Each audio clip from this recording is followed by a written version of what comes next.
Bonjour à tous, merci d'être aussi nombreux. Pour ceux qui ne me connaissent pas, je suis Stéphanie Bertrand, je suis maître de conférence ici à l'Observatoire et je suis membre de l'association des Amis du Laboratoire Arago et c'est moi qui suis en charge aujourd'hui de vous présenter notre invité, Christian Sardet, donc directeur de recherche CNRS émérite, qui a été à l'origine de la création d'une équipe qui est devenue une unité de recherche, qui est le laboratoire de biologie du développement d'une autre station marine de Sorbonne Université, donc celle de Villefranche-sur-Mer, l'Institut de la mer de Villefranche, et qui va nous parler des cellules et de l'histoire de la vie aujourd'hui, en lien avec un livre qu'il a publié l'année dernière et dont les illustrations sont en grande partie des dessins de Christian. Quelques exemplaires, si vous voulez, sont disponibles à la vente à la fin de la présentation.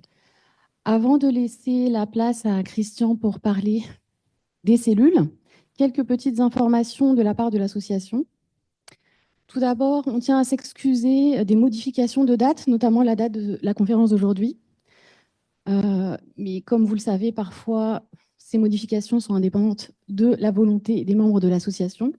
Donc, le mieux pour être au courant de ces changements, c'est d'adhérer à l'association pour recevoir les mails qui, justement, vous informent des modifications des dates, ou bien consulter la nouvelle page web de l'association, ou bien de consulter, pour ceux qui vivent à Banyuls, le panneau de l'Office du tourisme.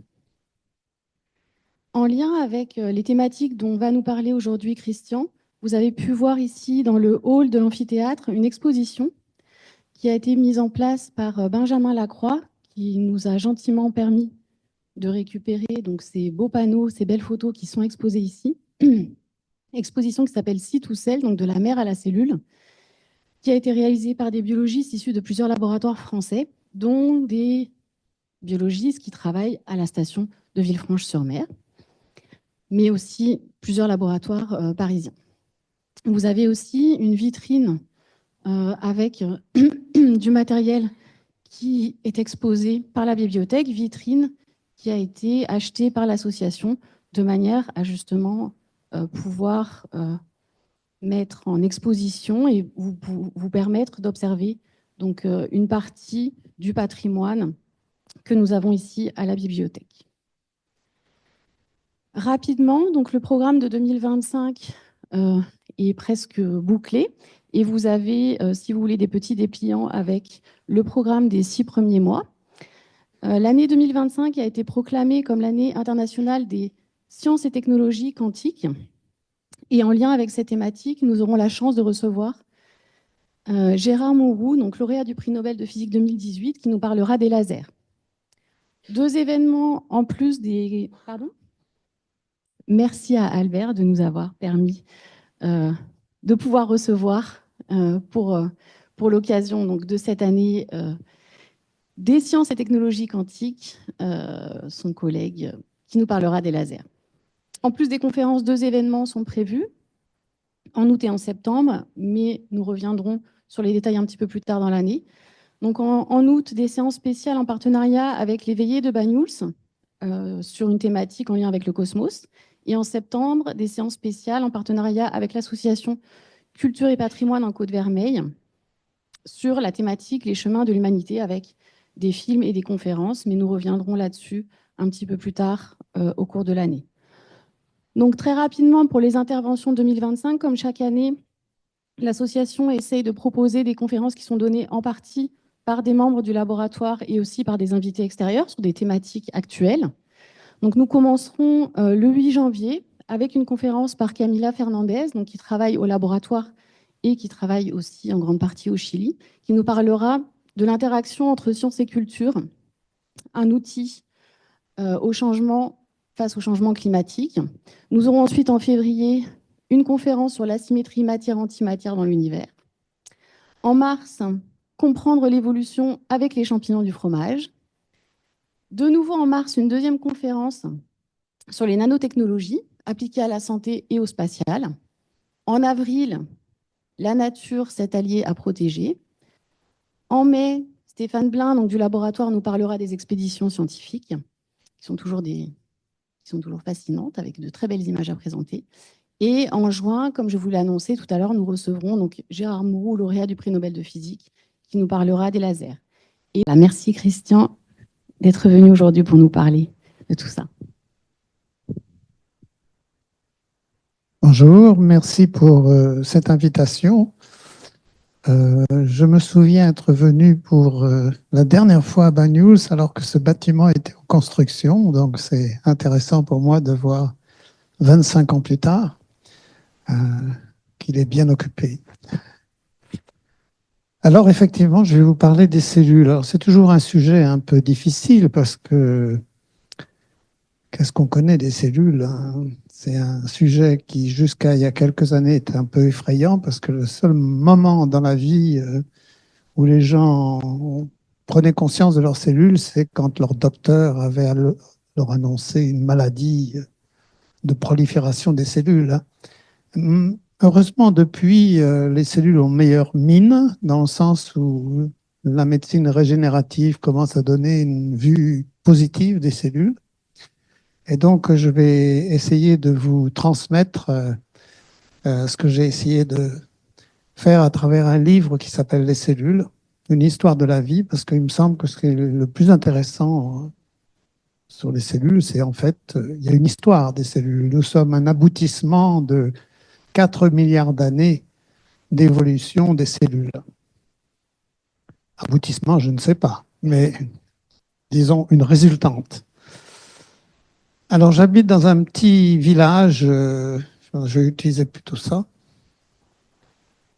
J'habite dans un petit village près de Nice, où j'ai écrit et dessiné la plupart de cet ouvrage, que j'ai eu le bonheur de faire avec ces deux personnes qui ont cru en moi, d'abord pour un livre qui s'appelle Plancton, qui est d'ailleurs dans votre aquarium en bas, que j'ai fait à cause de l'expédition Tara Océan pour faire partager ma passion pour la beauté et la biodiversité du plancton à un public plus large. Et puis, j'ai fait presque quasiment toute ma carrière, ou disons la plus grande partie de ma carrière, à la station marine de Villefranche-sur-Mer, qui n'est pas sans rappeler d'ailleurs la station marine de Banyuls, qui est située au bout de la baie de Villefranche-sur-Mer, une baie qui est tout de suite très profonde. Il n'y a pas de plateau continental comme ici, mais ça descend tout de suite. Les Alpes, en fait, descendent directement dans la mer. Donc, on peut collecter dans cet endroit des organismes planctoniques qu'on trouve généralement qu'en haute mer. Et à travers cette expédition qu'on a conçue autour des années 2008-2009, l'expédition Tara Océan, ça m'a donné l'idée de partager cette connaissance du plancton d'abord à travers des films. Donc, il y a un site qui s'appelle Chronique du plancton, où vous pouvez voir des petites histoires de plancton. Alors, quand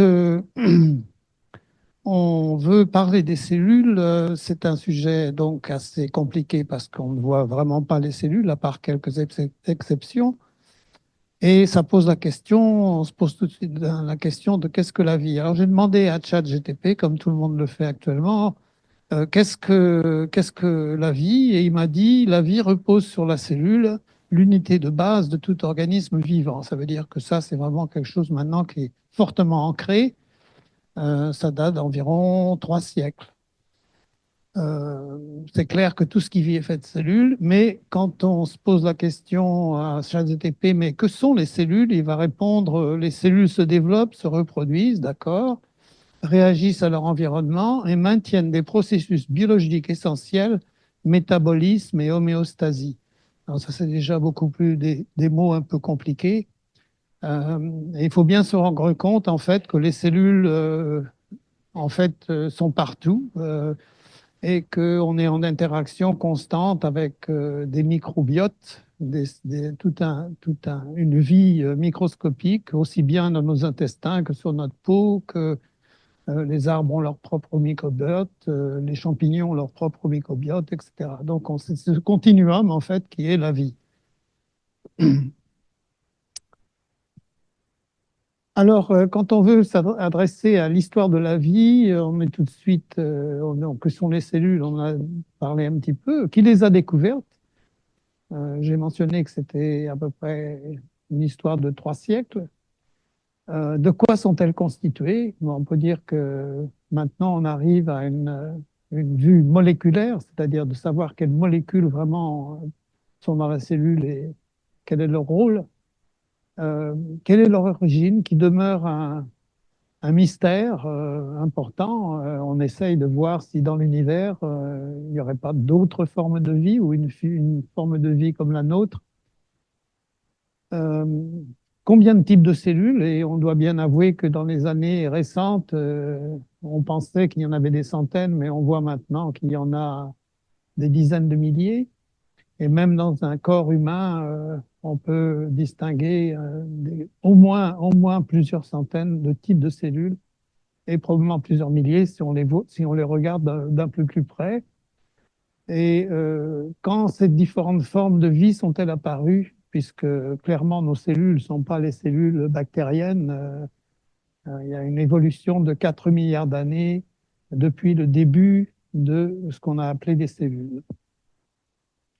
Puis dans mon livre, je conclus que ce qu'est la vie, c'est un réseau social de cellules. En fait, c'est toutes ces cellules en interaction, tous ces types de cellules, depuis les bactéries et les archées, qui sont des cellules qu'on appelle prokaryotes, des unicellulaires protistes, un monde extraordinaire. Et ici, Chaton, une célébrité locale, a vraiment contribué beaucoup à faire connaître ces formidables unicellulaires. Les végétaux et les plantes, bien sûr, les animaux, et puis des formes de vie comme les lichens, qui sont vraiment des formes de vie hybrides, qui sont à la fois des champignons et des microalgues, des cyanobactéries, etc., et qui ont un microbiote très complexe.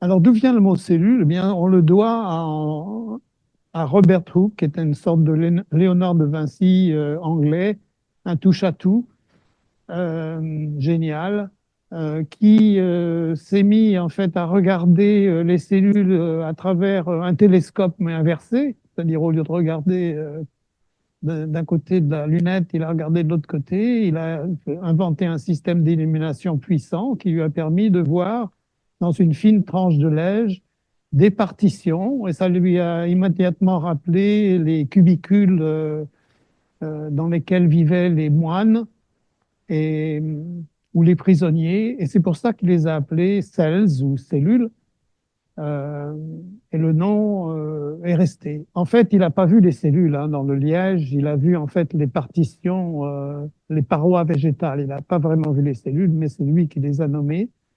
Celui qui a vraiment vu les cellules, le premier, c'est pas un scientifique du tout, c'était pas un universitaire, c'était un drapier, un artisan, Anton van Leeuwenhoek, qui en Hollande a perfectionné les lentilles. Il a fait un microscope beaucoup plus petit, mais beaucoup plus performant que celui de Hooke, où il avait, c'était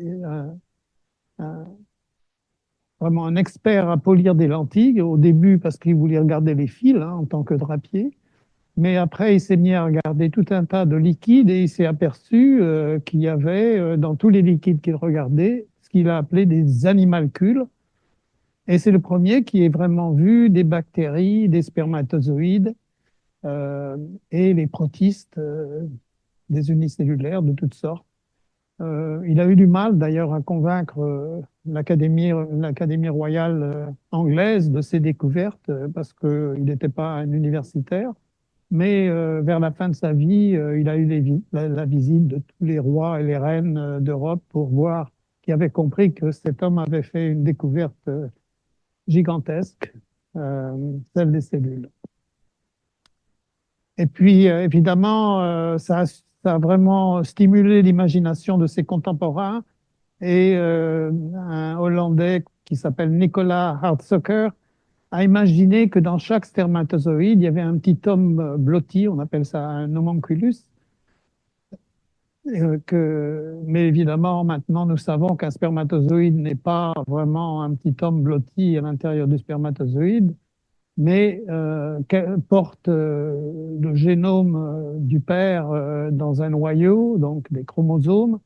Il a une mitochondrie pour fournir l'énergie nécessaire à ce que le spermatozoïde puisse nager et rencontrer l'ovule.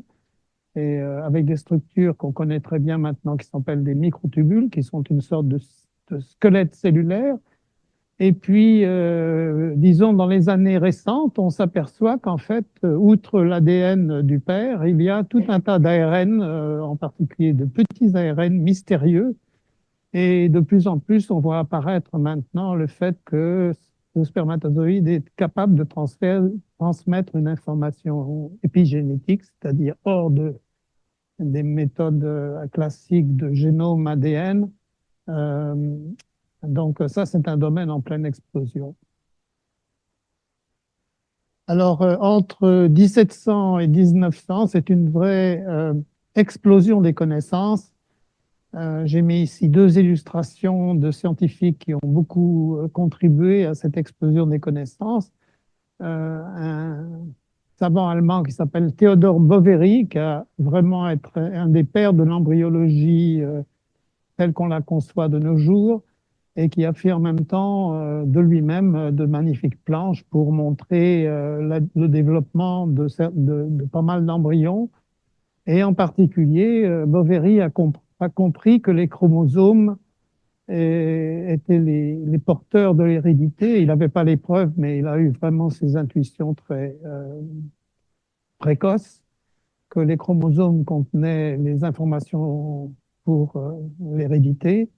Et puis, il a aussi découvert les centrosomes, c'est-à-dire les structures qui manipulent les chromosomes pour distribuer les chromosomes de façon égale entre les cellules, et y compris le cancer, puisque c'est le premier qui a compris que des aberrations des chromosomes étaient cause de prolifération des cellules cancéreuses. Et puis l'autre héros de cette époque, on peut dire, c'est Ernst Haeckel, qui a fait une illustration extrêmement art et science de tout un tas d'organismes, en particulier des organismes marins. Ici, vous avez des diatomées. Et il s'est passionné pour l'évolution et l'embryologie aussi. Donc, c'est deux personnages emblématiques de cette époque qui ont vraiment fait exploser les connaissances et qui ont eu beaucoup de descendance parmi les scientifiques très influents au début du XXe siècle.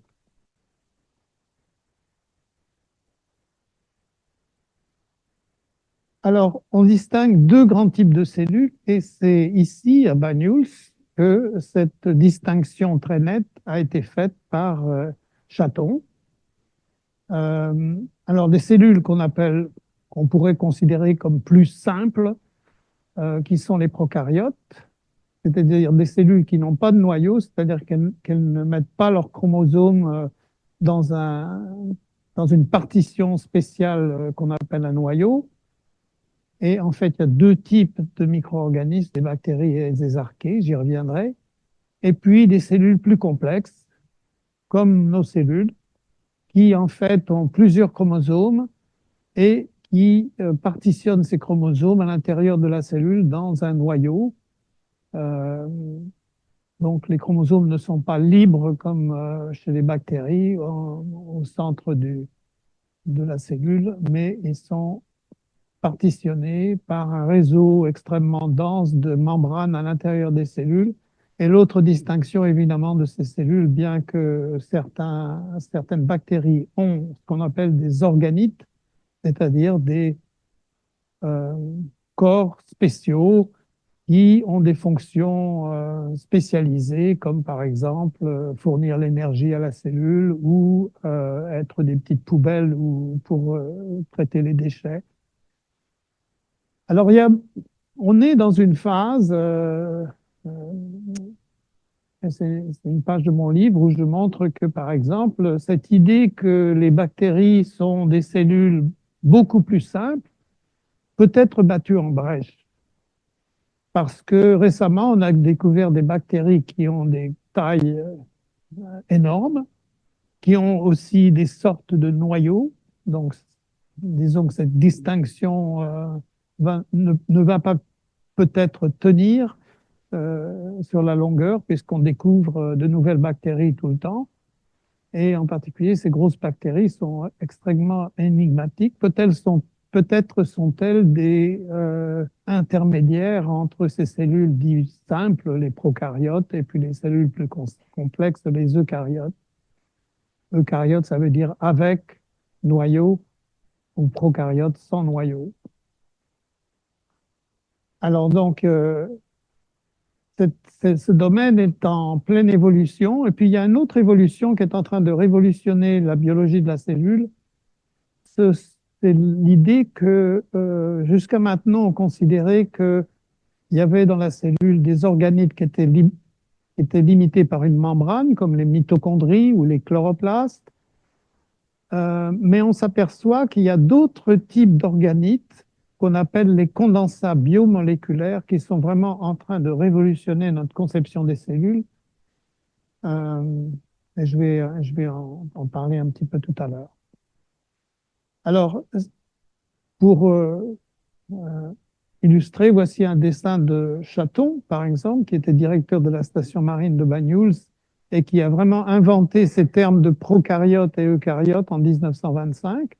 Il y a d'ailleurs un magnifique livre de Catherine Jessus et Vincent Laudet sur les reproductions de Chaton et aussi les concepts que Chaton a élaborés à cette époque.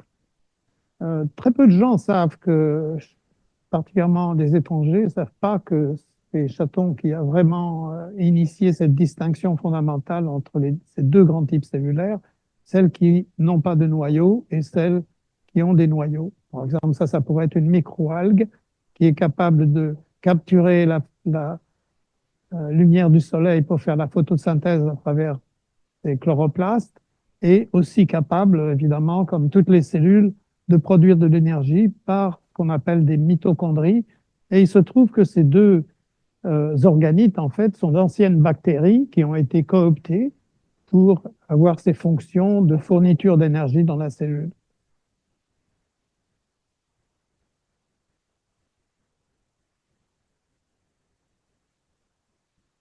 Alors, au niveau des bactéries, pour vous donner une idée un petit peu de la complexité d'une bactérie, alors la bactérie la plus commune, c'est une bactérie qui est dans nos intestins qui s'appelle Escherichia coli ou E. coli, comme les gens l'appellent dans les laboratoires. Possède une membrane, un chromosome contenant l'ADN, quelques millions de protéines et de ce que j'appelle des nanomachines, c'est-à-dire des protéines qui sont en fait des micro-machines, des nanomachines parce qu'elles ont une dimension nano dans le nano, c'est-à-dire 10-9. Et voici des représentations, par exemple, par un collègue américain. Voilà une bactérie de Escherichia coli avec ses chromosomes en jaune ici. Et puis, il faut bien se rendre compte que c'est bourré, il y a très peu d'espace libre, en quelque sorte, à l'intérieur des cellules, puisque ces micro-machines ou ces nanomachines, qui sont des ensembles de protéines, fabriquent, par exemple, les ARN qui sont ici en des petits tortillons blancs. Et il a essayé Goodsell. Si vous avez l'occasion de voir son travail, vous pouvez le voir sur l'Internet, par exemple, parce qu'il a un site fabuleux qui s'appelle Molecule of the Month, où chaque mois, il met une molécule en vedette et il en fait des représentations telles que celle-ci, ou qui est un petit coin de la bactérie ici qu'il a agrandi, où on voit les chromosomes et puis on voit toutes ces machines qui sont au travail, et ici la membrane et ici le flagelle.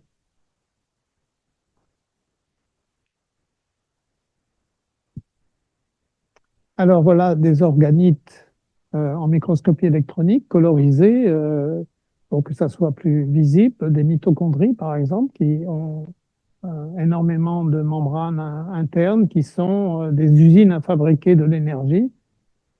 Toute notre énergie vient de ces mitochondries parce que nous sommes des animaux, nous n'avons pas de chloroplaste pour capturer la lumière et faire de l'énergie à partir de ça. Et puis, il faut bien se rendre compte que dans la cellule, il y a un réseau extrêmement dense de membranes qu'on appelle le réticulum endoplasmique.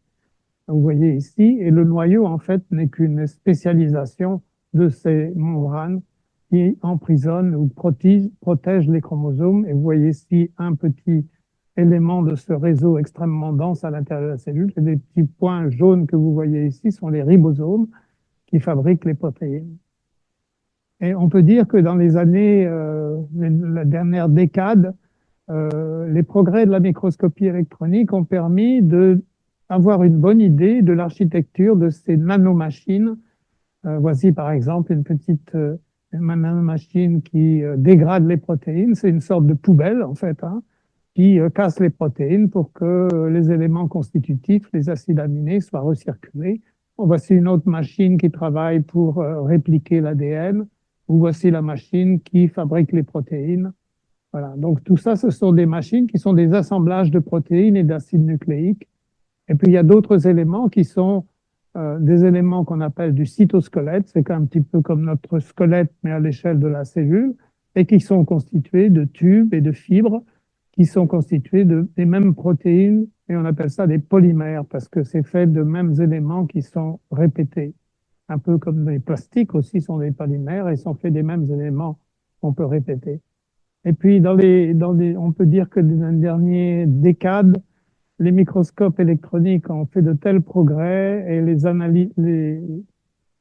analyses par ordinateur par exemple, si vous avez un objet dans la cellule que vous voyez sous toutes ses faces, vous pouvez demander à des ordinateurs d'intelligence artificielle de reconstituer, par exemple, complètement ce qu'on appelle un expressome, c'est-à-dire ce qui permet d'aller du gène, qui est ici en pourpre, jusqu'à la protéine qui sont fabriquées par cette nanomachine ici.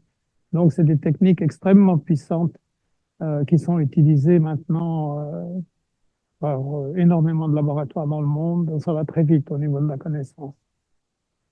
Alors, j'ai mentionné, c'est peut-être un petit peu spécialisé pour vous, mais il faut savoir que la biologie de la cellule, en ce moment, est en train d'être révolutionnée par ce qu'on appelle les condensats moléculaires, qui sont en fait des organites, mais qui ne sont pas entourés de membranes, et qui sont des associations dynamiques de macromolécules, des protéines et des acides nucléiques en particulier, modulables par des séparations de phase. C'est-à-dire, quand vous mélangez de l'eau et de l'huile, vous allez avoir des espèces de gouttelettes qui vont se former. C'est un petit peu ce qui se passe dans la cellule. Et ces entités sont capables de s'assembler, de se désassembler en fonction de l'environnement. Ils ont été découverts chez un petit ver qu'on appelle Camerobdytis elegans, qui est un modèle expérimental extrêmement utilisé. Ça, c'est une représentation de ces condensats par notre collègue David Goodsell à l'aquarelle. Et puis, c'est un domaine extrêmement dynamique et on s'aperçoit qu'il y a ces structures qui se forment et se déforment au gré des besoins, en fait, cellulaires, aux interfaces avec les membranes, aux interfaces avec les organismes, les cytosquelettes. On pense maintenant que le contrôle de la signalisation, c'est-à-dire quand une cellule reçoit un signal et qu'elle y répond, ou de métabolisme, c'est-à-dire toutes les réactions chimiques qui sont faites, ce sont des creusets, en fait, des réactions chimiques du métabolisme, ou la transcription, c'est-à-dire la lecture et l'interprétation des gènes. Tout ça, c'est fait à l'intérieur de ces condensats moléculaires. Donc, il faut savoir que la biologie cellulaire est en train de subir une véritable révolution conceptuelle qui date d'environ 15 ans et qui, petit à petit, est en train d'envahir tous les domaines de recherche. Alors, évidemment, l'autre chose importante quand on parle de cellules et qui est vraiment la base de la théorie cellulaire, c'est que chaque cellule est issue d'une autre cellule. Ça, c'est vraiment la théorie cellulaire. On ne peut pas faire de cellule sans avoir au préalable une autre cellule. Alors, ça nécessite de dupliquer, de répartir les organites, les chromosomes, le cytosquelette d'une cellule mère dans 2 cellules filles. Et ça se fait de façon plus simple, disons, chez les bactéries, où il suffit de séparer les chromosomes et de faire allonger la bactérie, et puis il y a une scission qui fait de une bactérie, 2 bactéries. C'est un processus beaucoup plus compliqué chez les cellules eucaryotes, les cellules qui protègent leurs chromosomes dans un noyau, puisque là, on doit avoir une structure particulière avec un cytosquelette très élaboré, et ce qu'on appelle des centrosomes, c'est-à-dire des centres organisateurs, qui sont d'ailleurs des condensats. qui doivent tirer les chromosomes de chaque côté de façon à faire 2 cellules filles. Et ça, c'est déjà connu dans les années 80, où la mitose est déjà décrite avec de magnifiques dessins, par exemple de Fleming ou de Boveri, qui avait déjà compris pas mal de choses sur le rôle que jouaient les centrosomes pour manœuvrer les chromosomes et répartir les chromosomes. Vous savez qu'on en a 23 paires, voilà, les chromosomes humains vus en microscopie électronique, pour que ces chromosomes soient répartis de façon harmonieuse entre les cellules filles. Alors, je vous montre une petite vidéo que nous avions fait à la fin du siècle dernier, à l'époque où les ordinateurs étaient encore relativement faibles. Et c'est un voyage dans la cellule en images de synthèse que nous avions fait dans les années, fin des années 90, et qui montre comment les chromosomes, en fait, se condensent, c'est-à-dire que l'ADN est vraiment compacté pour faire ces espèces de bâtonnets qui sont ensuite tirés par des microtubules que vous voyez ici en vert vers le centrosome que vous voyez ici en jaune. Et ce balai des chromosomes, en fait, fait que la répartition des chromosomes se fait de façon égale. Et il y a même une structure ici en rouge. Oh, pardon. J'ai poussé le mauvais bouton. Il y a une structure. On ne fait rien, on va passer. Alors souvent, les gens sont très confus sur qu'est-ce que sont vraiment les virus. J'ai représenté ici les virus communs dont vous avez probablement entendu parler, celui de l'hépatite, par exemple, qui est un tout petit virus, celui du Covid, qui est un virus à membrane, celui du sida, qui lui ressemble comme deux gouttes d'eau, ce qu'on appelle des phages, qui sont des virus qui infectent les bactéries, puisqu'on pense que quand on a une bactérie, on a au moins 10 fois plus de virus, 10 à 100 fois plus de virus. Donc, les virus sont les entités les plus nombreuses du vivant sur notre planète. Et ils ne sont vivants que lorsqu'ils sont à l'intérieur des cellules qu'ils infectent. Autrement, ce sont juste des assemblages, qu'on appelle plutôt des virions, ce sont juste des assemblages d'acides nucléiques, de protéines et dans certains cas de membranes qu'ils chippent à la cellule qu'ils infectent. Alors vous en avez des grands qui sont comme le virus de l'Ebola par exemple et des tortueux. Et puis vous avez, ça c'est une découverte qui est faite par les Français, par les Marseillais, il y a maintenant une vingtaine d'années, de virus géants qui sont en fait plus gros que les bactéries. Ça, c'était une qui est en pleine évolution, parce qu'on s'aperçoit qu'il y a une extraordinaire diversité de mimivirus, de virus géants. Voilà. Et celui qui a été le premier virus découvert, c'est le virus de la mosaïque du tabac. Il faut réaliser que les virus, et ce virus, c'est vraiment le premier virus découvert. Déjà, Pasteur savait que il y avait les bactéries et les virus. À son époque, on parlait de virus parce que c'était le même mot que pour toxine.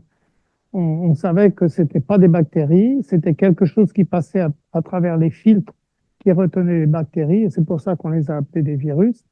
Mais il a fallu attendre l'arrivée du microscope électronique dans les années 1940 pour enfin voir le premier virus. Et ce premier virus qu'on a observé, c'est le virus de la mosaïque du tabac, parce qu'à cette époque-là, évidemment, l'industrie du tabac s'est développée en Europe, et comme toute industrie monoculture, le tabac a été affecté par des maladies, et on a compris que c'était un virus, et à ce moment-là, on a vu que c'était un fin bâtonnet dans un microscope électronique qui était constitué de protéines, d'un polymère en fait de protéines qui était enroulé autour d'un acide nucléique, en l'occurrence un ADN. Et puis la saga des virus géants, dans mon livre, je parle ici de la découverte de ces virus géants qu'on a pensé être d'abord des bactéries, et puis les chercheurs marseillais ont découvert que c'était en fait virus et non pas une bactérie. Alors évidemment, ceux qui nous ont causé beaucoup de soucis ces dernières décades, on peut dire, sont deux virus à membrane. Ils chippent la membrane quand ils sortent de la cellule infectée, donc le sida et le Covid. Ils ont tous deux des protéines qui sont à la surface, et on les a appelées des protéines spike chez le Covid. Et ils sont tous deux des virus à ARN qu'ils compactent avec tout un tas de protéines à l'intérieur. Le Covid est un petit peu plus complexe à ce niveau-là. Mais ce qui est intéressant, c'est que autant on a pu faire des vaccins contre la protéine spike du Covid, parce que si vous remarquez ici, les petits points jaunes, c'est les sucres.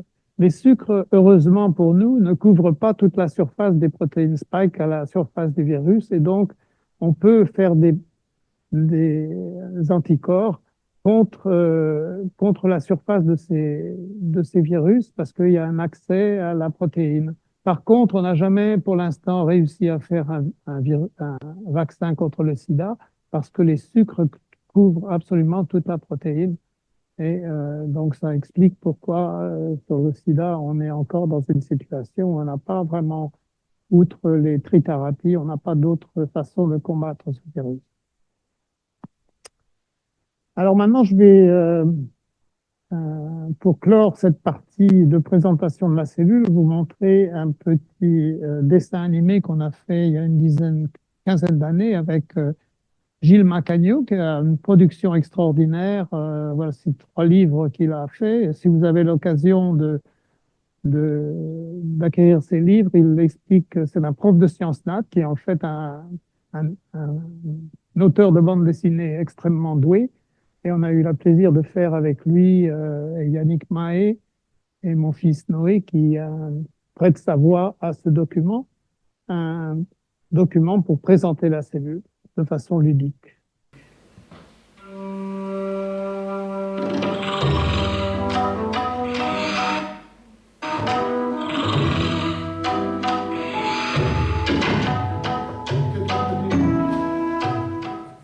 Salut, je m'appelle Marius. Je suis un bon virus. Celui qui vient de se réveiller là-bas, c'est Fabrice. Il appartient à l'espèce humaine. Il est plutôt compliqué. Et je sais de quoi je parle. Je peux me faufiler dans n'importe quel être vivant. C'est notre particularité, à nous les virus. Moi, je suis gentil, pas de problème. Mais la plupart de mes collègues peuvent vous rendre malade. Si tu veux, on fait un voyage dans le corps de Fabrice pour découvrir le monde fascinant de la cellule. Allez hop, c'est parti. Wouhou!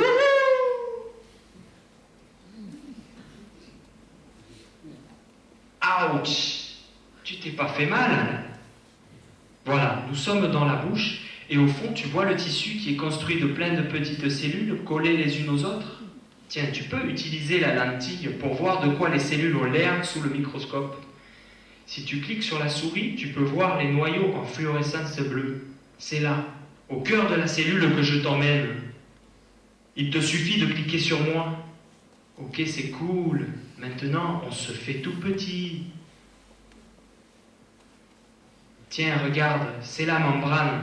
Et là, il y a un endroit où la cellule forme des petites poches, des vésicules. Elles s'enfoncent pour avaler les molécules. On va en profiter pour entrer. Et hop. Oh, que c'est beau ça. Tous ces éléments que tu vois ont une fonction bien particulière. Attention, derrière toi, il y a une grosse mitochondrie. Ouf, tu l'as échappé belle, moi je te le dis.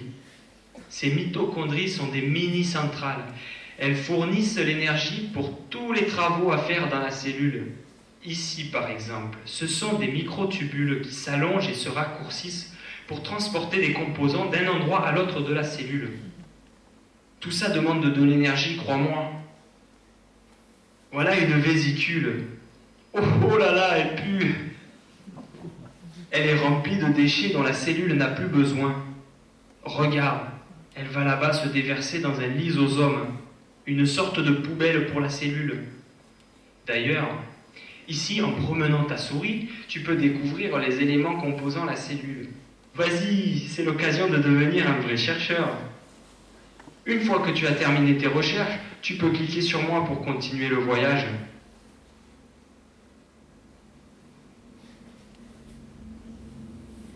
Ah, tu es un vrai expert. Tu t'intéresses donc à cette structure bien bizarre. C'est le centrosome. Il organise la division des cellules. Le voici modélisé en 3 dimensions. Regarde bien, au centre, les 2 cylindres sont des centrioles. Ce sont des points d'ancrage. Et les câbles verts, tu l'as deviné, ce sont des microtubules. C'est eux qui vont tirer sur les chromosomes pour les séparer. D'ailleurs, il faudra aller voir ça de plus près dans le noyau. Ok, tu es prêt à découvrir le fabuleux noyau de la cellule? On va rentrer par les pores. Ce sont de gros trous dans l'enveloppe du noyau. Nous voilà au plus profond de la cellule, là où est caché le secret de la vie. Tu vois tous ces fils et tortillants? C'est le matériel génétique, les chromosomes hérités de tes parents, où est inscrit la couleur de tes yeux par exemple. C'est le programme de la vie. Allez, c'est de nouveau à toi de jouer. Découvre les différentes formes sous lesquelles se présente le matériel génétique.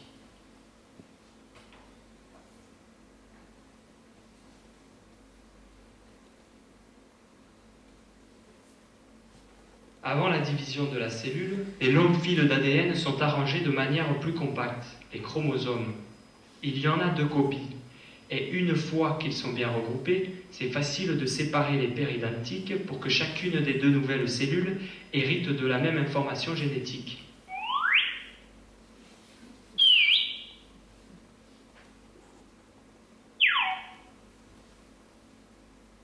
Alors, tu as appris des choses pendant ce voyage? Oh, c'est quoi ça? Qu'est-ce qui se passe, Fabrice? Que fais-tu?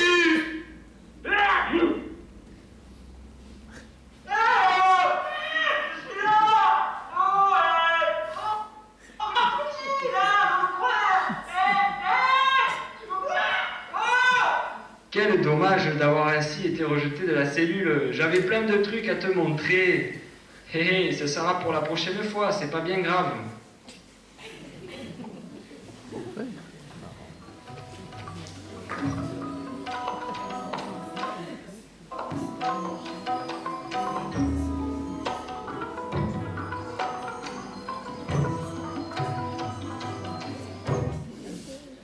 Alors, en fait, Darwin est le premier à avoir compris, ça c'est un extrait d'un de ses carnets, en 1837, il a vraiment compris que toute la vie venait d'un ancêtre commun et avec des embranchements divers et variés, dont certains sont terminés.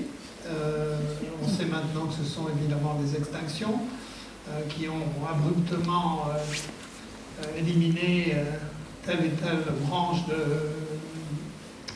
l'arbre de vie.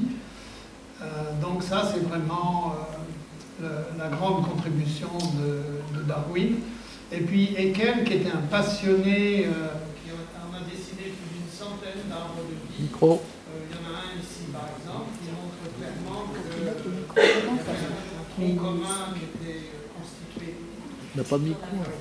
Un ici, comme ça. Oui, voilà. Un tronc commun qui était constitué de ce qu'il a appelé les monaires, mais qu'on pourrait apparenter aux bactéries et aux unicellulaires, qu'il a d'ailleurs fait figurer comme un embranchement principal entre les plantes et les animaux. Et puis dans les années 80, il y a une nouvelle révolution dans le concept de l'arbre de vie, dans le sens où on s'est aperçu, et on doit pas mal d'avoir à Lynn Margulis d'avoir ressuscité cette vieille théorie qui était déjà esquissée par des Russes, et en particulier le fait que les plantes avaient en fait hérité de chloroplastes qui sont des anciennes bactéries. Donc on s'est mis à comprendre que certaines parties de l'arbre de vie en fait certaines formes de vie étaient héritées de l'intégration d'autres formes de vie, et je vais en dire un petit peu plus là-dessus. Et puis c'est l'époque aussi, 1980, les années 80-90, où on découvre une toute nouvelle forme de vie, en fait de micro-organismes qu'on appelle des archées. Au début, on les a appelés des archébactéries parce qu'on pensait qu'ils étaient plus anciennes que les bactéries, mais en fait, elles ont à peu près le même âge, c'est-à-dire 3,8 à 4,3 milliards d'années. Et clairement, on ne peut pas les distinguer d'un point de vue morphologique, mais on peut les distinguer d'un point de vue moléculaire très clairement. Donc, une nouvelle branche de l'arbre de vie qui sont les archées. Je vais en dire un petit peu plus tout à l'heure. Et là, c'est l'arbre de vie tel qu'on le conçoit maintenant au XXIe siècle. Ceci est tiré du laboratoire de biologie moléculaire. Et sont représentés ici les bactéries, les archées. Et puis nous, en tant qu'eucaryotes, on représente une petite partie de l'ensemble, évidemment avec des génomes plus complexes qu'on voit ici figurés par des barres qui montrent la complexité des génomes. Et au centre de tous ces arbres de vie, évidemment, il faut considérer qu'on a un ancêtre, un seul ancêtre, la cellule initiale qu'on appelle LUCA, pour Last Universal Common Ancestor, qui se trouve donc à la base de l'arbre de vie. Et là, il y a un consensus parmi tous ceux qui travaillent sur les origines de la vie qu'on a, puisqu'on a un code génétique, on retrouve les mêmes éléments constitutifs des cellules, qu'elles soient des bactéries, des archées ou des cellules eucaryotes. Donc on a un ancêtre commun qui s'appelle LUCA et qu'on date maintenant autour de 4 milliards d'années. En fait, LUCA a cessé de reculer. On le situait plutôt vers 3,7, 3,8 milliards d'années, et maintenant on le situe plus vers les 4,3 milliards d'années. Donc assez proche du début de la planète. Alors ce que j'ai voulu figurer ici sur ce schéma, c'est non seulement l'arbre de vie avec les bactéries ici, les archées ici, les unicellulaires ici et les plantes, et les animaux qui occupent ici, avec des extinctions. Par exemple, l'extinction des dinosaures a lieu au cours de la dernière grande extinction. Quand on parle de grandes extinctions, ça veut dire que 70% de la vie a disparu. Donc les grandes extinctions, on en distingue 5 depuis environ 600 millions d'années, mais il y en a d'autres qui sont avant, avec des micro-organismes. En particulier, la planète s'est congelée 2 fois entièrement. Disons qu'il y a une dizaine d'années, on était sûr de cette première congélation qui se situe à environ 2,5 milliards d'années, mais on a découvert dans cette dernière décade qu'il y a eu une autre congélation autour de 700 millions d'années. Et ces bouleversements de la planète ont été causés par des micro-organismes. En particulier, celle-ci a été causée par des cyanobactéries qui ont produit tellement d'oxygène qu'il y a eu une réaction en chaîne, une oxydation massive de tout ce qui était sur la planète, qui a fait qu'il y a eu une congélation massive. Et certainement, beaucoup d'espèces de micro-organismes n'ont pas survécu à ces cataclysmes. Voilà. Donc il y a une interrelation constante entre des catastrophes planétaires et des extinctions qui remodèlent en fait l'arbre de vie depuis 4 milliards d'années. Alors pour parler un petit peu de ce sujet, de l'origine, avec Gilles Macagno, on a fait un autre dessin animé que je vais utiliser de nouveau, qui a été réalisé par Yannick Maé.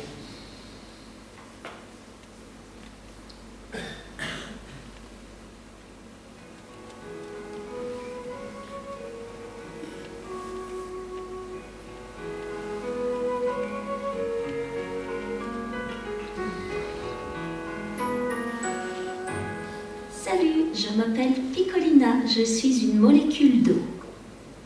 Là, j'ai l'air tranquille, mais si vous saviez tout ce qui m'est arrivé, il faut que je vous raconte.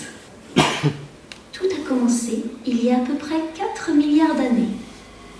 J'étais coincée dans ce glaçon cosmique depuis des lustres.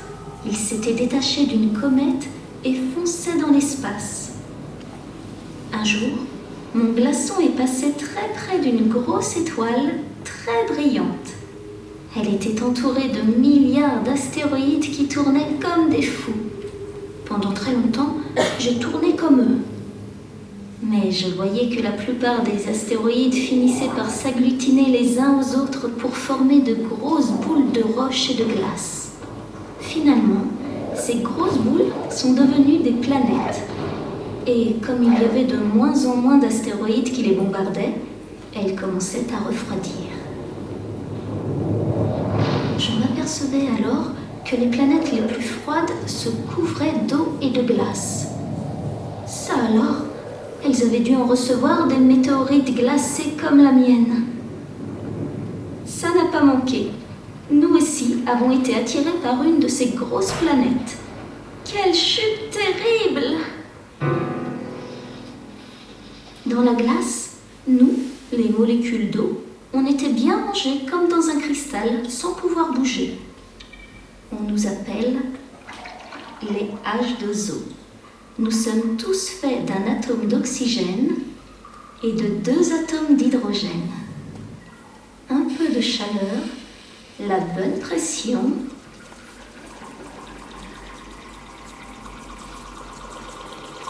et nous voilà enfin libres de nous agiter pour devenir eau liquide, l'élixir de la vie. Dans les flaques, j'ai fait de drôles de rencontres. Il y avait beaucoup d'H2O, comme moi bien sûr, mais aussi plein d'autres choses. Et surtout, des molécules au carbone. J'en ai vu défiler des molécules. D'abord des simples, méthane, le fameux CO2, et d'autres molécules faites de chaînes de carbone comme les acides aminés. Il y en avait de vraiment étonnantes, des compliquées, des très longues. Elles aussi s'étaient formées sur la planète ou dans le cosmos et avaient atterri là par hasard. Plus le temps passait, et plus j'en voyais des extravagantes et des farfelues. Je songeais que décidément, sur cette planète, on n'allait pas s'ennuyer.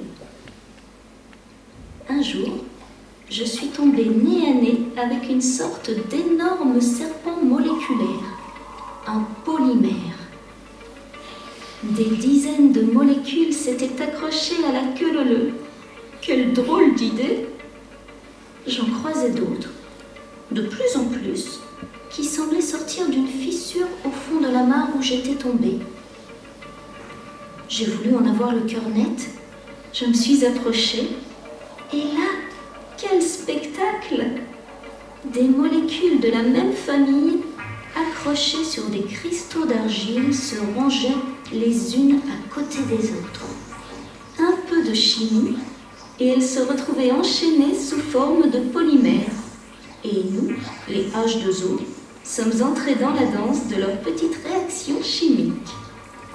Avec les polymères, l'ambiance n'était plus la même. Ils n'arrêtaient pas de se défaire, de s'assembler. J'en perdais mon latin. Il y en avait qui s'associaient et même qui se recopiaient. Parmi les plus bizarres, il y avait les hydrophobes. Celles-là nous détestent, nous, les H2O. Elles rejettent en boule dès qu'elles nous voient. Mais quelle beauté que la danse des hydrophobes pour former des membranes.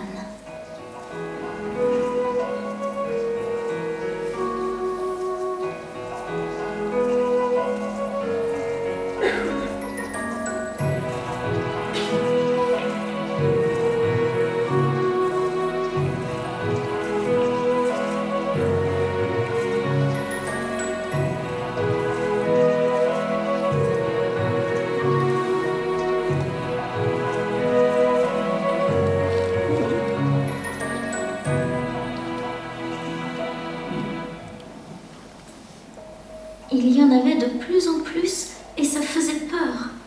Le fond était couvert d'une sorte de film huileux. C'était le gang des hydrophobes qui cherchait à se répandre. J'ai voulu m'approcher pour leur faire peur à mon tour. Quand tout à coup, je me suis retrouvée enfermée par la bulle d'hydrophobe.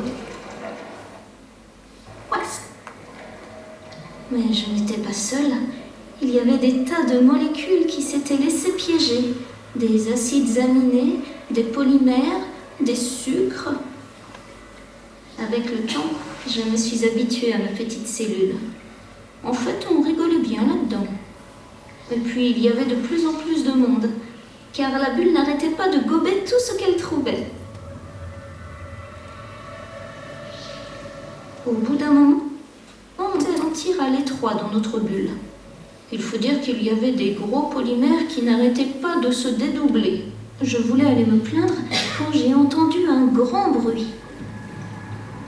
Ma cellule s'était coupée en deux. Et c'est comme ça que la vie a commencé. Enfin, comme tout cela date de bien longtemps, je ne me rappelle plus trop bien de tous les détails. Mais les savants nous disent que c'est probablement comme ça qu'a dû apparaître la vie. Des milliards d'années se sont écoulées depuis. Oui, je sais, je n'ai pas changé. Mais regardez ce qu'est devenue ma petite bulle d'hydrophobe. Formidable, non, toute cette diversité du vivant.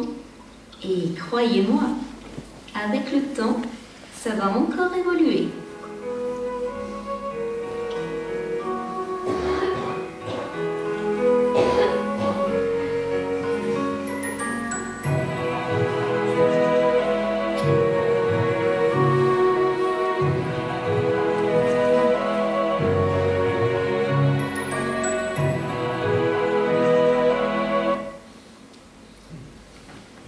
Alors, on a l'habitude de dire effectivement, nous sommes des poussières d'étoiles. Vous avez vu pourquoi dans le petit dessin animé. C'est qu'en fait, tous les éléments sont nés de réactions thermonucléaires dans les étoiles.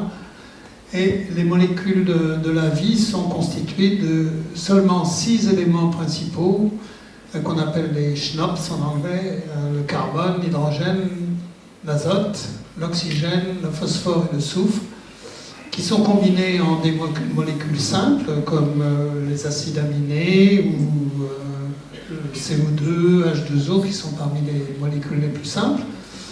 Et puis, ces molécules simples sont associées à ce qu'on appelle des polymères, on en a parlé à plusieurs reprises. Et ADN, ARN sont des polymères typiques qui sont faits d'acides nucléiques, enfin de nucléotides. Et puis les protéines qui sont faits sont des polymères d'acides aminés. Et les lipides des membranes qui sont des longues chaînes hydrocarbonées.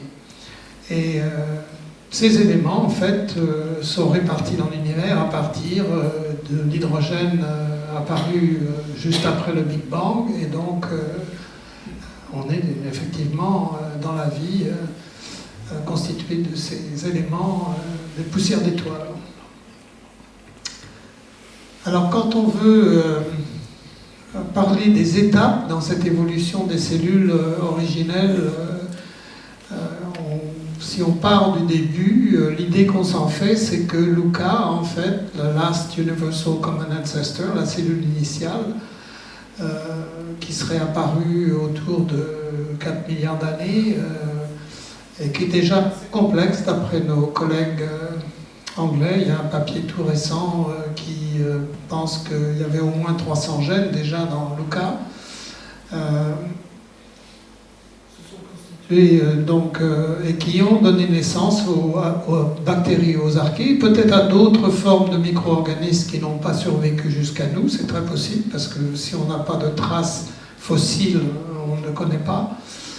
Et ensuite, il y a eu une espèce de cooptation, fusion de ces cellules de bactéries et d'archées, et on pense que les archées ont plutôt absorbé des bactéries, pour faire le type de cellules dont nous sommes constitués, qui sont les cellules eucaryotes, avec plusieurs chromosomes et protégés dans un noyau, et tout un monde unicellulaire qu'on appelle les protistes, et ensuite certains protistes, ces événements, on les situe autour de 1,5 à 2,5 milliards d'années. Il y a une grande incertitude sur quand les eucaryotes sont vraiment apparus, les premiers eucaryotes. Et puis, ces eucaryotes qui sont déjà capables de vivre en colonie, donc associer de nombreuses cellules ensemble, à un certain moment, ont formé des organismes avec des cellules différenciées, qui est essentiellement le type d'organisme dont nous faisons partie, avec des cellules de différents types qui sont associées, qui sont des pluricellulaires, plutôt que des multicellulaires, parce qu'ils sont constitués de cellules très différentes les unes des autres. Et en ce qui concerne la naissance de Luca, qui demeure bien mystérieuse, il y a plusieurs hypothèses sur comment Luca est apparu, mais celle qui m'a semblé la plus vraisemblable, c'est celle au fond des océans, dans les abysses, où en fait il y a une énergie extraordinaire qui sort de ces milliards de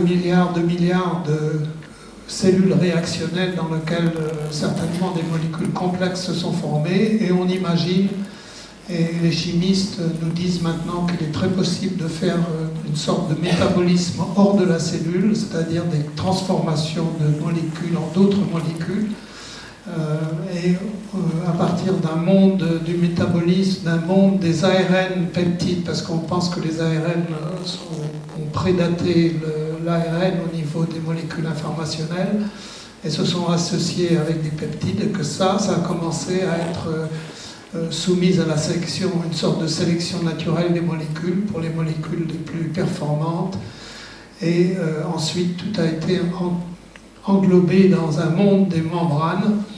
Et ce qui est très intéressant, c'est que les bactéries et les archées ont des membranes différentes, c'est-à-dire elles sont constituées de lipides différents. C'est une des différenciations moléculaires importantes entre ces deux types de micro-organismes. À partir de là, évidemment, les archées ont continué à évoluer, les bactéries aussi, et peut-être d'autres formes de micro-organismes dont nous n'avons pas trace. Alors, à quoi ressemblent les bactéries et les archées?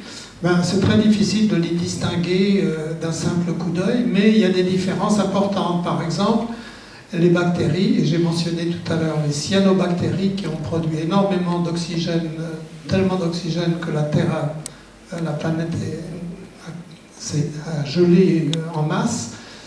Par exemple, on a des bactéries qui sont capables de faire de la photosynthèse, et d'ailleurs ce sont ces bactéries qui ont inventé la photosynthèse. Donc la capacité, à partir de l'énergie du soleil, de faire de la matière et de l'énergie. Les archées en sont incapables. Par contre, les archées peuvent faire du méthane. Donc quand vous avez formation de méthane dans un étang, par exemple, ce sont des archées, ce ne sont pas des bactéries. Et il faut bien se rendre compte que les archées, combien de personnes dans l'assistance ont entendu parler des archées? Voilà. Alors les archées ont été superbement ignorées depuis 50 ans. C'est dommage parce qu'en fait on pense maintenant que les archées sont vraiment nos ancêtres les plus proches parmi les cellules primitives, puisque la théorie principale de l'évolution des eucaryotes, c'est qu'une archée a boulotté ou a englobé une bactérie qui est devenue une mitochondrie. Donc c'est ce qu'on pense maintenant, disons, c'est ce que la majorité des gens qui travaillent dans le domaine pensent. Et donc, il y a deux raisons principales pour lesquelles on a superbement ignoré les archées. C'est qu'elles ne représentent que 10% parmi ces micro-organismes. Les bactéries, quand même, dominent au niveau du nombre d'espèces et puis de la quantité, de l'abondance. Et puis aussi, on n'a pas découvert pour l'instant d'archées pathogènes. Donc, ce qui ne nous rend pas la malade ne nous intéresse pas. Voilà. Donc, voilà les deux raisons principales pour lesquelles les archées sont superbement ignorées. Alors, évidemment, le stade suivant de complexité des cellules unicellulaires, c'est ce qu'on appelle les protistes, où là il y a une diversité absolument faramineuse. Ce sont en quelque sorte des organismes qui sont capables d'énormément de comportements, mais en étant une seule cellule. Les radiolaires, les paramécies,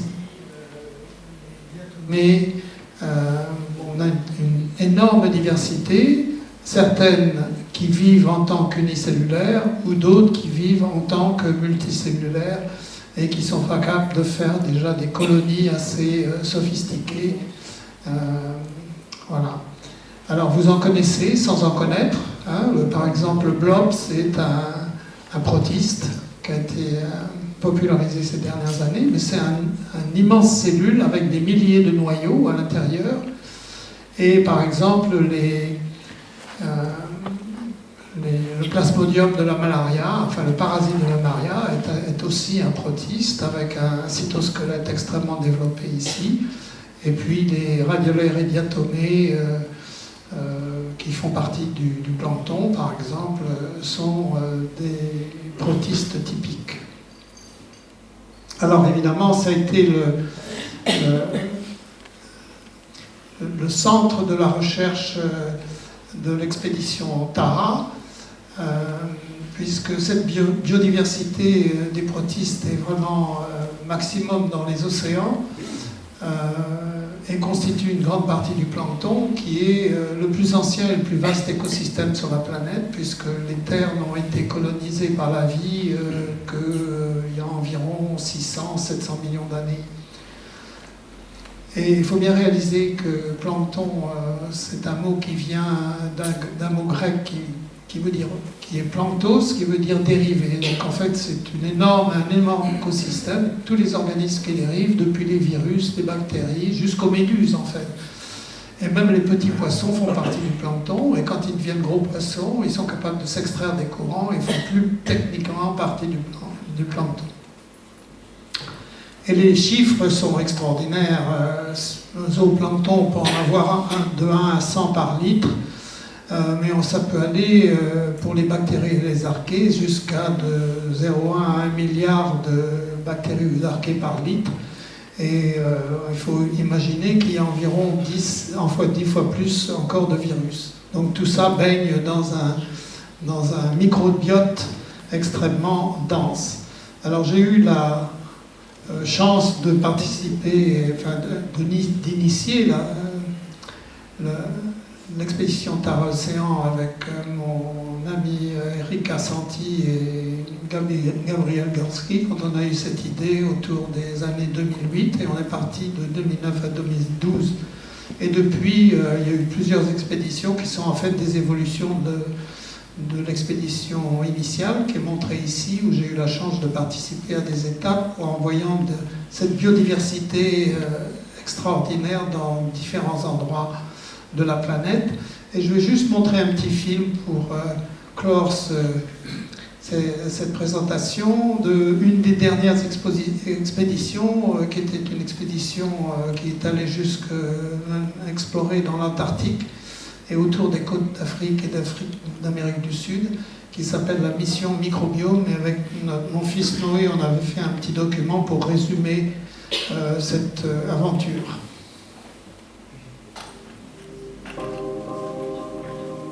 Lorsque la Terre fut observée pour la première fois depuis l'espace, elle reçut le nom de planète bleue. Mais avions-nous imaginé que l'océan était habité par un peuple invisible, incroyablement puissant, le microbiome marin? Ce monde immense de microbes planctoniques soutient la vie sur Terre et régule aussi son climat. Nous aussi dépendons d'un microbiome. Le microbiome humain, composé de tous les microbes de notre corps. Il digère nos aliments, stimule notre immunité et nous aide à combattre virus et bactéries. Sans lui, nous ne pourrions survivre. Il en va de même pour le microbiome marin, indispensable à l'équilibre et à la santé de l'océan.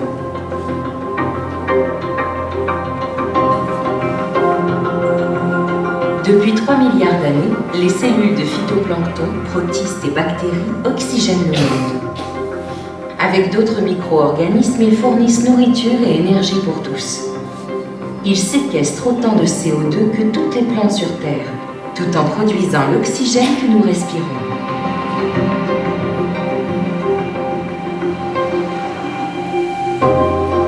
La Fondation Tara Océan a lancé la mission Microbiome pour étudier le microbiome marin dans sa globalité.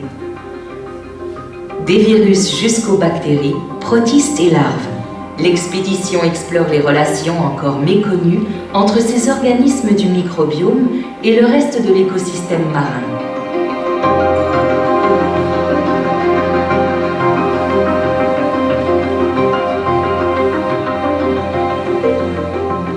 En partenariat avec des laboratoires à travers le monde, l'objectif de la mission est de comprendre comment le microbiome marin fonctionne, comment il réagit face au stress actuel tels que le changement climatique et la pollution.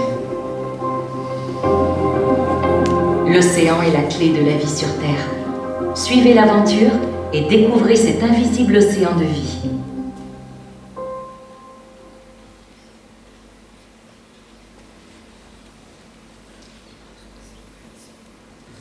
Alors, merci de m'avoir écouté. J'ai amené 2 livres, j'en ai quelques copies de 3, je crois, de cellules et puis peut-être 4 de plancton, pour ceux qui seraient intéressés.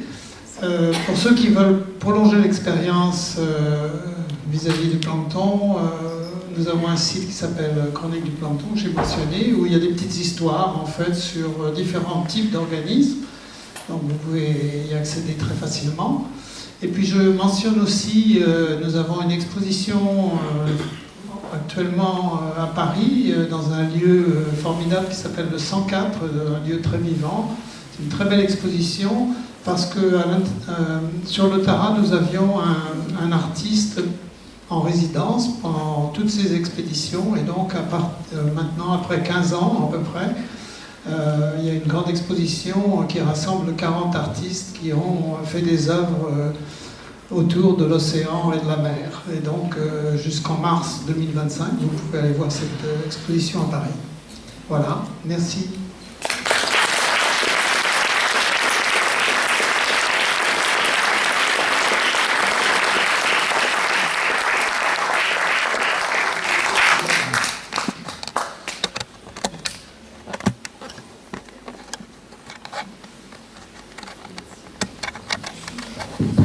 Merci beaucoup, Christian. Est-ce que vous avez des questions?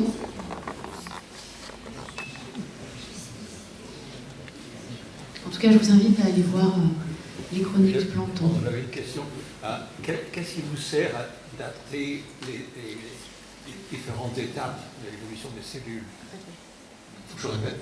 Oui, c'est mieux pour que tout le monde puisse entendre. Qu'est-ce qui vous sert à dater les différentes étapes de l'évolution des cellules? Est-ce que c'est la géologie?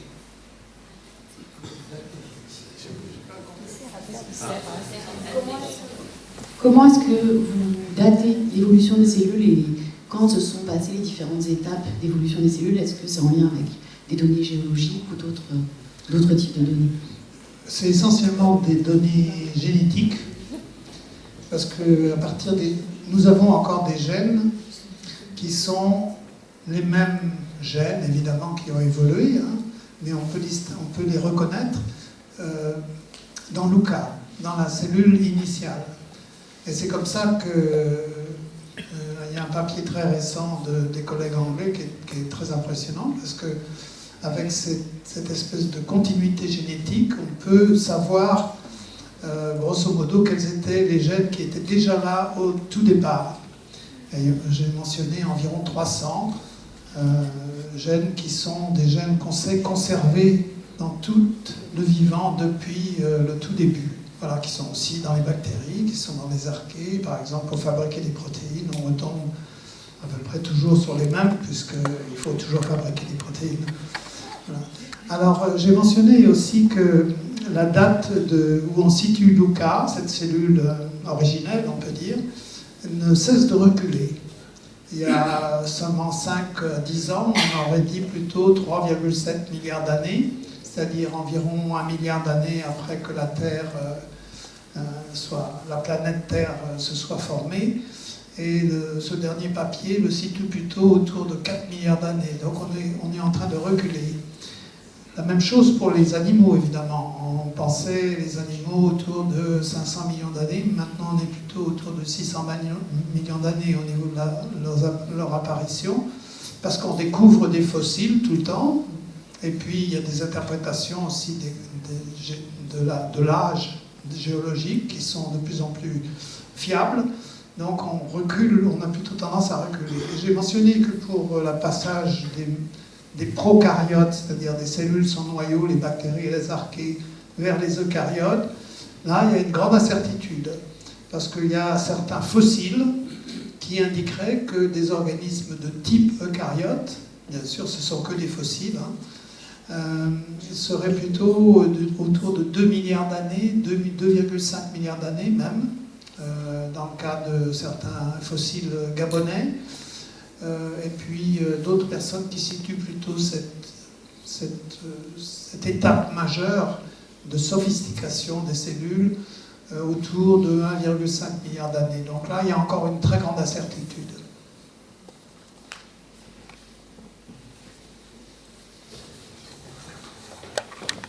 Les scientifiques qui travaillent sur ces domaines-là se sont mis d'accord, je dirais, dans la dernière décennie. C'est attribué aux cyanobactéries et c'est aussi attribué au phytoplancton, prolifération de phytoplancton, et ça correspond aussi à une période où il y a eu beaucoup de séparation des continents, des plaques tectoniques qui se sont séparées, etc. On pense que ces phénomènes-là ont favorisé le développement en particulier de phytoplancton. Et donc, à ce moment-là, ça expliquerait cette énorme production d'oxygène de nouveau autour de 700 millions d'années. Si je puis me permettre, je pense que la question c'était de savoir comment est-ce que cette production d'oxygène entraîne la glaciation. Oui, alors, est-ce que, de façon corollaire à cette question, est-ce que le mouvement des continents du Gondwana n'aurait pas produit, comme ça s'est déjà produit,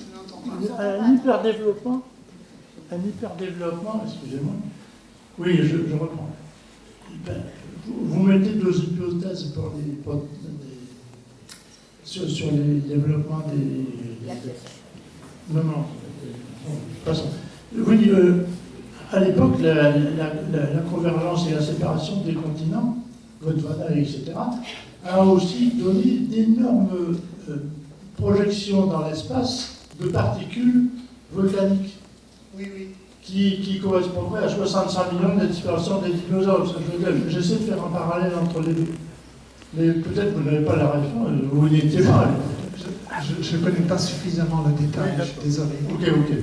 Alors, merci.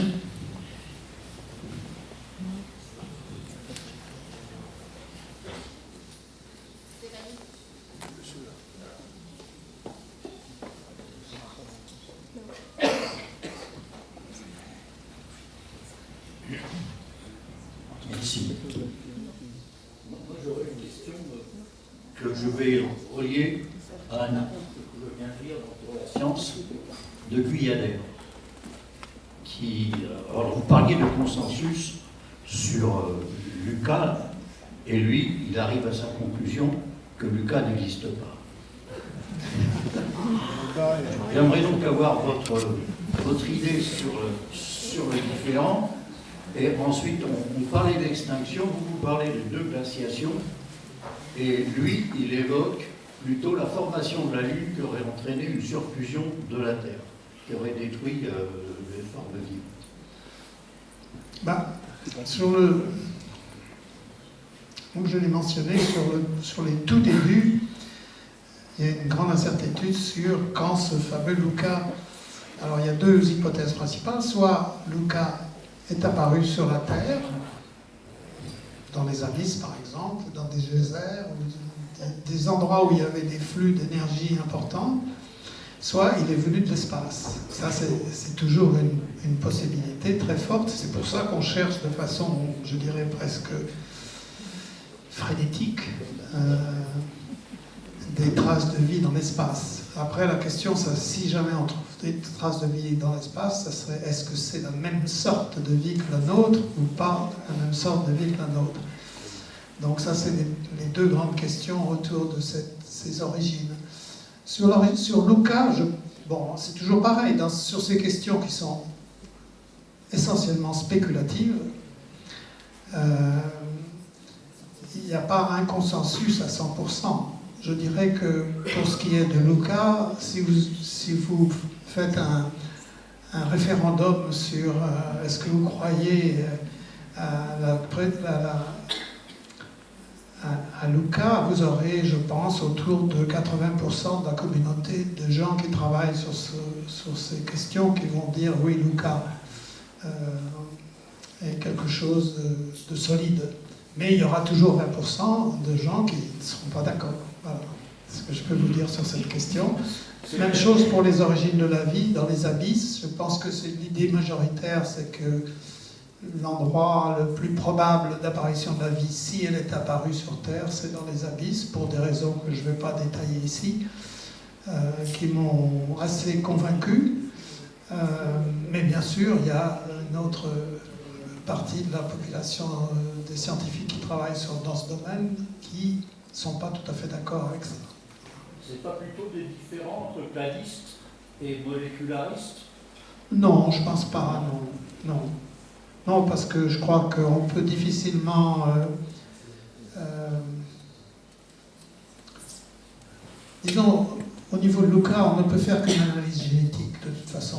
On n'a pas d'autre façon de faire. Voilà. Donc, c'est la faiblesse, c'est d'avoir un seul type d'approche. On n'a pas et des fossiles et des analyses génétiques comme pour ce qui est plus âgé, enfin moins âgé au niveau de la vie.